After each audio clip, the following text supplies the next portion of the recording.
Don Quijote de la Mancha de Miguel de Cervantes Saavedra.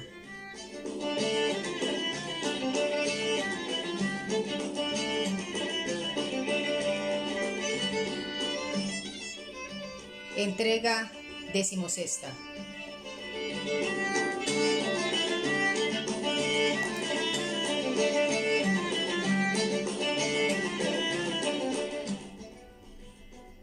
Capítulo 23. De lo que le aconteció al famoso Don Quijote en Sierra Morena, que fue una de las más raras aventuras que en esta verdadera historia se cuentan. Viéndose tan malparado Don Quijote, dijo a su escudero: Siempre, Sancho, lo que he oído decir, que el hacer bien a villanos es echar agua en el mar. Si yo hubiera creído lo que me dijiste, yo hubiera excusado esta pesadumbre, pero ya está hecho. Paciencia y escarmentar para desde que aquí en adelante. Así escarmentará vuestra merced, respondió Sancho, como yo soy turco. Pero, pues dice que si me hubiera creído, si hubiera excusado este daño, créame ahora y excusará otro mayor, porque le hago saber que con esa santa hermandad no hay usar de caballerías, que no se le da a ella por cuantos caballeros andantes hay dos maravedíes. Y sepa que ya me parece que sus saetas me zumban por los oídos. Naturalmente eres cobarde, Sancho, dijo Don Quijote, pero, porque no digas que soy contumaz y que jamás hago lo que me aconsejas, por esta vez quiero tomar tu consejo y apartarme de la furia que tanto temes. Me ha de ser con una condición, que jamás, en vida ni en muerte, ha de decir que a nadie que yo me retiré y aparté de este peligro de miedo, sino por complacer a tus ruegos, que si otra cosa dijeres, mentiras en ello, y desde ahora para entonces y desde entonces para ahora te desmiento, y digo que mientes y mentirás todas las veces que lo pensares o lo dijeres. Y no me repliques más, que en solo pensar que me aparto y retiro de algún peligro, especialmente de este, me parece que lleva alguno que no es la sombra de miedo. Estoy ya para quedarme, y para aguardar aquí solo, no solamente a la santa hermandad que dices y temes, sino a los hermanos de las 12 tribus de Israel, a los 7 macabeos, y a Castor y Polus, y aún a todos los hermanos y hermandades que hay en el mundo. Señor, respondió Sancho, que el retirar no es huir, ni el esperar es cordura. Cuando el peligro sobrepuja la esperanza, y de sabios es guardarse hoy para mañana y no aventurarse todo en el día. Y sepa que, aunque zafiro y villano, todavía se me alcanza algo de esto que llaman buen gobierno. Así que no se arrepienta de haber tomado mi consejo, sino sube en Rocinante, si puede, o si no, yo le ayudaré, y sígame, que el calete me dice que hemos menester ahora más los pies que las manos. Subió Don Quijote, sin replicarle más palabra, y guiando Sancho sobre su asno, se entraron por una parte de Sierra Morena, que allí junto estaba, llevando Sancho intención de atravesarla toda e ir a salir al Viso o Almodóvar del campo, y esconderse algunos días por aquellas asperezas, por no ser hallado si la hermandad lo buscase. Animóle a esto haber visto que de la refriega de los galeotes se habían escapado libre de la despensa que sobre su asno venía, cosa que la juzgó un milagro, según fue lo que llevaron y buscaron los galeotes. Así como Don Quijote entró por aquellas montañas, se le alegró el corazón, pareciéndole aquellos lugares acomodados para las aventuras que buscaba. Reducíansele a la memoria los maravillosos acontecimientos que en semejantes soledades y asperezas habían sucedido a caballeros andantes. Iba pensando en estas cosas, tan embebido y transportado en ellas, que de ninguna otra se acordaba. Ni Sancho llevaba otro cuidado, después que le pareció que caminaban por otra parte segura, sino de satisfacer su estómago con los relieves que del despojo clerical habían quedado. Y así iba tras su amo sentado a la mujeriega sobre su jumento, sacando de un costal y embaulando en su panza, y no se le diera por hallar otra aventura, entre tanto que iba de aquella manera un ardite. En esto alzó los ojos y vio que su amo estaba parado, procurando con la punta del lanzón alzar no sé qué bulto que estaba caído en el suelo, por lo cual se dio priesa a llegar a ayudarle si fuese menester, y cuando llegó fue a tiempo que alzaba con la punta del lanzón un cojín y una maleta asida a él, medio podridos o podridos del todo, y deshechos. Mas pesaba tanto que fue necesario que Sancho se apease a tomarlos, y mandóle su amo que viese lo que en la maleta venía. Hízolo con mucha presteza Sancho, y aunque la maleta venía cerrada con una cadena y su candado, por lo roto y podrido de ella, vio lo que en ella había, que eran 4 camisas de delgada holanda y otras cosas de lienzo, no menos curiosas que limpias. Y en un pañizuelo halló un buen montoncillo de escudos de oro, y así como los vio, dijo: Bendito sea todo el cielo que nos ha deparado una aventura que sea de provecho. Y buscando más, halló un librillo de memoria ricamente guarnecido. Este le pidió don Quijote, y mandóle que guardaba el dinero y lo tomase para él. Besóle las manos Sancho por la merced, y desvalijando a la valija de su lencería, la puso en el costal de la despensa. Todo lo cual, visto por don Quijote, dijo: Paréceme, Sancho, y no es posible que sea otra cosa, que algún caminante descaminado debió de pasar por esta sierra, y salteándole malandrines, le debieron de matar y le trujeron a enterrar en esta tan escondida parte. No puede ser eso, respondió Sancho, porque si fueran ladrones, no se dejarían aquí este dinero. Verdad dices, dijo don Quijote, y así no adivinó ni don en lo que esto pueda ser. Mas espérate, veremos si en este librillo de memoria hay alguna cosa escrita por donde podamos rastrear y venir en conocimiento de lo que deseamos. Abrióle, y lo primero que halló en el escrito, como en el borrador, aunque de muy buena letra, fue un soneto, y que leyéndole alto, porque Sancho también lo oyese, vio que decía de esta manera: Oh, le falta al amor conocimiento, oh, le sobra crueldad, oh, no es mi pena, igual a la ocasión que me condena al género más duro de tormento. Pero si amor es Dios, es argumento, que nada ignora y es razón muy buena, que un Dios no sea cruel. Pues, ¿quién ordena el terrible dolor que adoro y siento? Si digo que sois vos, Fili, no acierto, que tanto mal en tanto bien no cabe, ni me viene del cielo esta ruina. Presto habré de morir, que es lo más cierto, que al mal de quien la causa no se sabe, milagro es acertar la medicina. Por esta trova, dijo Sancho, no se puede saber nada, si ya no es que por ese hilo que está ahí se saque el ovillo del todo. ¿Qué hilo está aquí? Dijo don Quijote. Paréceme, dijo Sancho, que vuestra merced nombró ahí hilo. No dije sino Fili, respondió don Quijote, y este, sin duda, es el nombre de la dama de quien se queja el autor de este soneto, y a fe que debe de ser razonable poeta, o yo sé poco de arte. Luego, también, dijo Sancho, ¿se le entiende a vuestra merced las trovas? Y más de lo que tú piensas, respondió don Quijote, y veráslo cuando lleves una carta escrita en verso de arriba abajo a mi señora Dulcinea del Toboso, porque quiero que sepas, Sancho, que todos o los más caballeros andantes de la edad pasada eran grandes trovadores y grandes músicos, que estas dos habilidades, o gracias, por mejor decir, son anexas a los enamorados andantes. Verdad es que las coplas de los pasados caballeros tienen más de espíritu que de primor. Lea más vuestra merced, dijo Sancho, que ya hallará algo que nos satisfaga. Volvió la hoja don Quijote y dijo: Esto es prosa y parece carta. ¿Carta misiva, señor?, preguntó Sancho. En el principio no parece sino de amores, respondió don Quijote. Pues lea vuestra merced alto, dijo Sancho, que gusto mucho de estas cosas de amores. ¿Qué me place?, dijo don Quijote. Y leyéndola alto, como Sancho se lo había rogado, vio que decía de esta manera: Tu falsa promesa y mi cierta desventura me llevan a parte donde antes volverán a tus oídos las nuevas de mi muerte que las razones de mis quejas. Desechadme, oh ingrata, por quien tiene más, no por quien vale más que yo. Mas si la virtud fuera riqueza que se estimara, no envidiaría yo dichas ajenas ni lloraría desdichas propias. Lo que levantó su hermosura han derribado tus obras. Por ella entendí que eres ángel y por ellas conozco que eres mujer. Quédate en paz, causadora de mi guerra, y haga el cielo que los engaños de tu esposo estén siempre encubiertos, porque tú no quedes arrepentida de lo que hiciste y yo no tome venganza de lo que no deseo. Acabado de leer la carta, dijo don Quijote: Menos por esta que por los versos se puede sacar más de quien la escribió en algún desengaño de amante. Y hojeando casi todo el librillo, halló otros versos y cartas que algunos pudo leer y otras no, pero lo que todos contenían eran quejas, lamentos, desconfianzas, sabores y sinsabores, favores y desdenes, solenizados los unos y llorados los otros.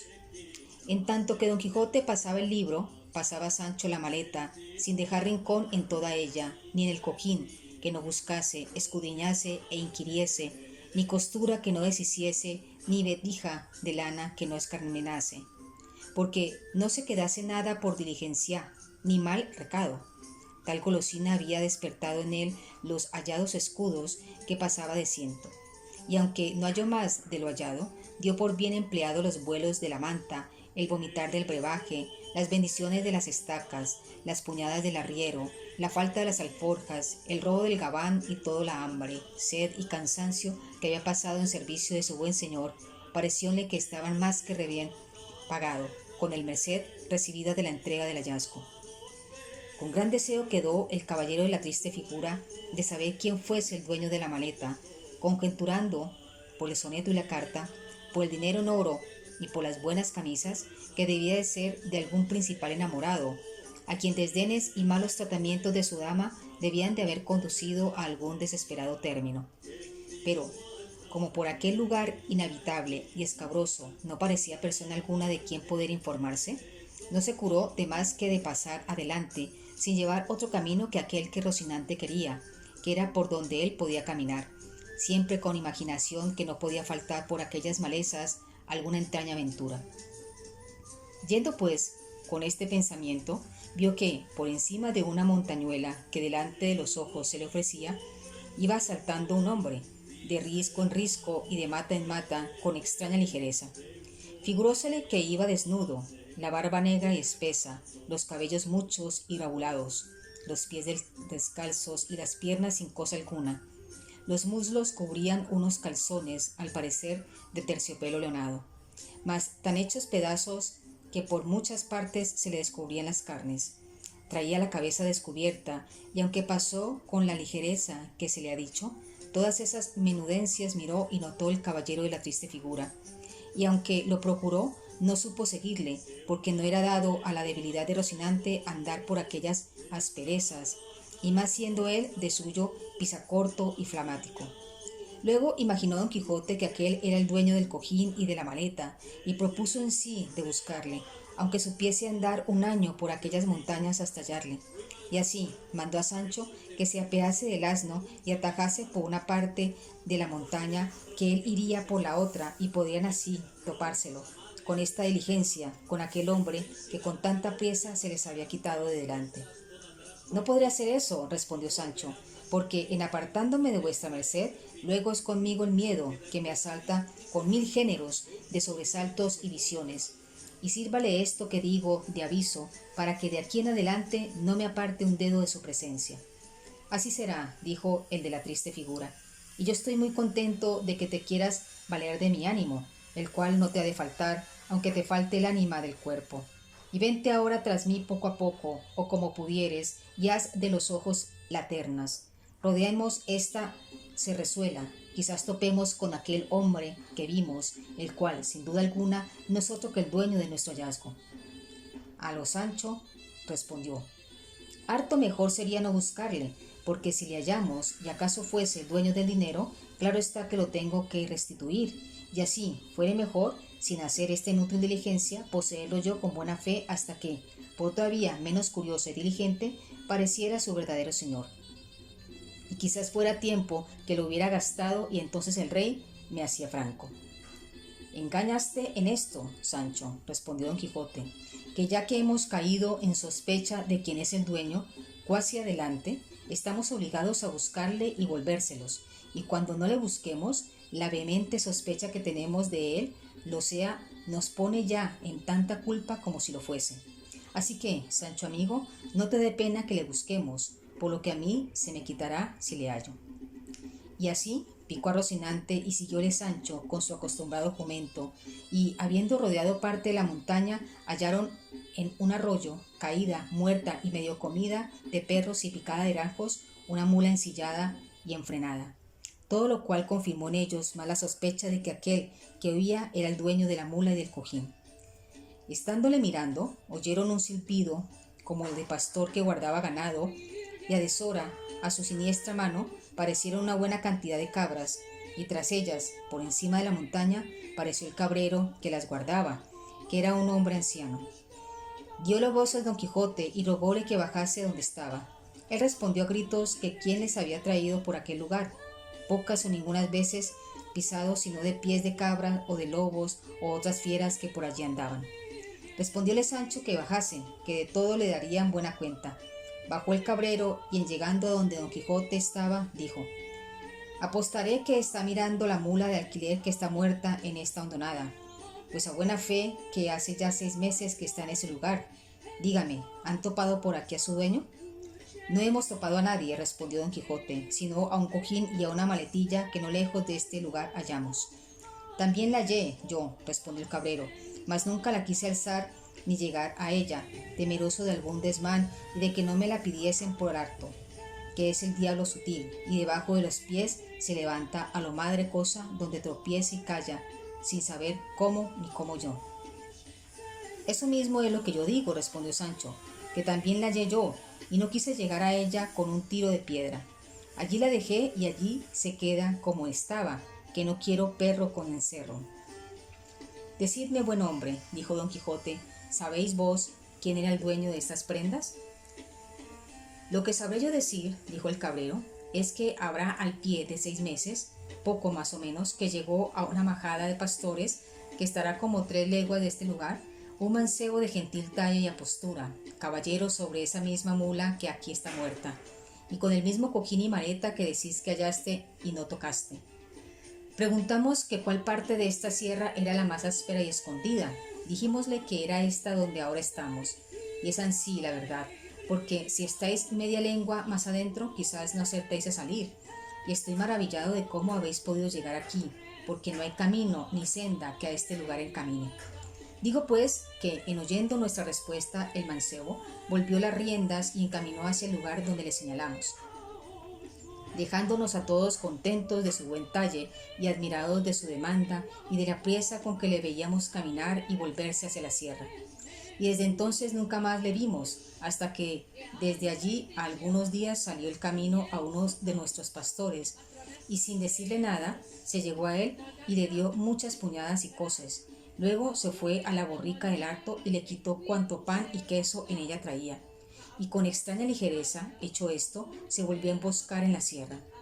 Como esto supimos algunos cabreros, le anduvimos a buscar casi 2 días por lo más cerrado de esta sierra, al cabo de los cuales le hallamos metido en el hueco de un grueso y valiente alcornoque. Salió a nosotros con mucha mansedumbre, ya roto el vestido y el rostro desfigurado y tostado el sol, de tal suerte que apenas le conocimos, sino que los vestidos, aunque rotos, con las noticias que de ellos teníamos, nos dieron a entender que era el que buscábamos. Salúdonos cortésmente, y en pocas y muy buenas razones nos dijo que no nos maravillásemos de verle andar de aquella suerte, porque así le convenía para cumplir cierta penitencia que por sus muchos pecados le habían sido impuesta. Rogámosle que nos dijese quién era, que nunca lo pudimos acabar con él. Pedímosle también que, cuando hubiese menester el sustento, sin el cual no podía pasar, nos dijese dónde le hallaríamos, porque con mucho amor y cuidado se lo llevaríamos, y que si esto tampoco fuese de su gusto, que a lo menos saliese a pedirlo y no quitarlo a los pastores. Agradeció nuestro ofrecimiento, pidió perdón de los asaltos pasados y ofreció de pedillo de allí en adelante por amor de Dios, sin dar molestia alguna a nadie. En cuanto a lo que tocaba a la estancia de su habitación, dijo que no tenía otra que aquella que le ofrecía la ocasión donde él tomaba la noche, y acabó su plática con un tan tierno llanto, que si bien fuéramos de piedra los que escuchándole habíamos, si en él no le acompañáramos, considerándole como le habíamos visto la primera vez y cual le veníamos entonces, porque, como tengo dicho, era un muy gentil y agraciado mancebo, y en sus corteses y concertadas razones mostraba ser bien nacido y muy cortesana persona, que, puesto que éramos rústicos los que le escuchábamos, su gentileza era tanta que bastaba a darle a conocer a la misma rusticidad. Y estando en mejor de su plática, paró y enmudeció. Clavó los ojos en el suelo por un buen espacio, en el cual todos estuvimos quedos y suspensos, esperando en qué había de parar aquel embelesamiento, con no poca lástima de verlo, porque por lo que hacía de abrir los ojos, estar fijo mirando al suelo sin mover pestaña gran rato, y otras veces cerrados, apretando los labios y enarcando las cejas, fácilmente conocimos que algún accidente de locura le había sobrevenido. Mas él no nos dio a entender presto ser la verdad lo que pensábamos, porque se levantó con gran furia del suelo, donde se había echado, y arremetió con el primero que halló junto a sí, con tal denuedo y rabia que, si no se le quitáramos, le mataría a puñadas y bocados. Y todo esto hacía diciendo: «Ah, fementido, Fernando, aquí está, que pagarás la sinrazón que me hiciste. Estas manos te sacarán el corazón donde albergan y tienden manida todas las maldades juntas, principalmente la fraude y el engaño». Y a esta añadía otras razones, que todas se encaminaban a decir mal de aquel Fernando y a tacharle de traidor y fementido. Quitémosle, pues, cual no poca pesadumbre, y él, sin decir más palabra, se apartó de nosotros y se emboscó corriendo por entre estos jarales y malezas, de modo que nos imposibilitó el seguirle. Por esto conjeturamos que la locura le venía a tiempos, y que alguno que se llamaba Fernando le debía de haber hecho alguna mala obra, tan pesada cuanto lo mostraba el término a que le había conducido. Todo lo cual se ha confirmado después acá con las veces, que han sido muchas, que él ha salido al camino, unas a pedir a los pastores le den de lo que llevaban para comer y otras a quitárselo por fuerza, porque cuando está con el accidente de la locura, aunque los pastores se lo ofrezcan de buen grado, no lo admite, sino que la toma a puñadas, y cuando está en su suceso, lo pide por amor de Dios, cortés y comedidamente, y rinde por ello muchas gracias, y no con falta de lágrimas. Y en verdad os digo, señores, prosiguió el cabrero, que ayer determinamos yo y 4 zagales, los 2 criados y los 2 amigos míos, de buscarle hasta tanto que le hallemos, y después de hallarlo, ya por fuerza, ya por grado, le hemos de llevar a la villa de Almodóvar, que está de aquí a 8 leguas, y allí le curaremos, si es que su mal tiene cura, o sabremos quién es cuando esté en suceso, y si tiene parientes a quien dar noticias de su desgracia. Esto es, señores, lo que sabré deciros de lo que me habéis preguntado. Y entended que el dueño de las prendas que hallaste es el mismo que viste pasar con tanta ligereza como desnudez. Que ya le había dicho don Quijote cómo había visto pasar a aquel hombre saltando por la sierra, el cual quedó admirado de lo que al cabrero había oído, y quedó con más deseo de saber quién era el desdichado loco, y propuso en sí lo mismo que ya tenía pensado, de buscarle por toda la montaña, sin dejar rincón ni cueva en ella que no mirasen, hasta hallarle. Pero hizo lo mejor la suerte de lo que él pensaba ni esperaba, porque en aquel mismo instante pareció, por entre una quebrada de una sierra que salía donde ellos estaban, el mancebo que buscaba, el cual venía hablando entre sí cosas que no podían ser entendidas de cerca, cuanto más de lejos. Su traje era cual se había pintado solo, que llegando cerca, vio don Quijote que un coleto hecho pedazos que sobre sí traía era de ámbar, por donde acabó de entender que persona que tales hábitos traía no debía de ser de ínfima calidad. En llegando el mancebo a ellos, les saludó con una voz desontonada y bronca, pero con mucha cortesía. Don Quijote le volvió las saludes con no menos comedimiento, y apeándose de Rocinante con gentil continente y donaire, le fue a abrazar y le tuvo un buen espacio estrechamente entre sus brazos, como si de luengos tiempos le hubiera conocido. El otro, a quien podemos llamar el roto de la mala figura, como don Quijote es de la triste, después de haberse dejado abrazar, le apartó un poco de sí, y puestas sus manos en los hombros de don Quijote, le estuvo mirando, como quería ver si le conocía, no menos admirado quizás de ver la figura, talla y armas de don Quijote, que don Quijote lo estaba de verle a él. En resolución, el primero que habló después del abrazamiento fue el roto, y dijo lo que se dirá adelante.